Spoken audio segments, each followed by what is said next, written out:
बुद्ध पौर्णिमेनिमित्त शुक्रवारी रात्री ताडोबा अंधारी व्याघ्र प्रकल्पात जलाशयांवरील वार्षिक मचाण गणना यशस्वीरित्या पार पडली।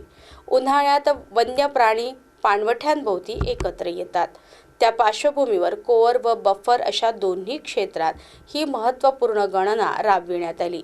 या मचाण गणनेत 5765 वन्य प्राणी दर्शनांची नोंद झाली असून यात 42 वाघ तर 13 बिबट्यांचा समावेश आहे।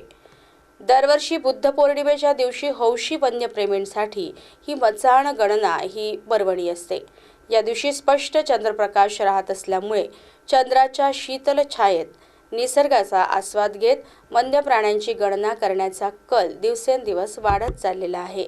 या वन्यप्राणी गणनेसाठी कोअर क्षेत्रात 99 मचाणांवर 201 वन कर्मचाऱ्यांनी निरीक्षण केले, तर बफर क्षेत्रात 69 मचाणांपैकी 54 ऑनलाईन नोंदणीकृत असून 210 नागरिक सहभागी झाले। प्राथमिक विश्लेषणानुसार एकूण 5765 वन्य प्राणी दर्शनांची नोंद झाली। यामध्ये शाकाहारी प्राण्यांचे प्रमाण सर्वाधिक असून चितळ, सांबर, गवा यांची लक्षणीय उपस्थिती दिसून आली। शाकाहारी प्राण्यांमध्ये चितळ्यांची सर्वाधिक म्हणजे 1745 नोंद झाली।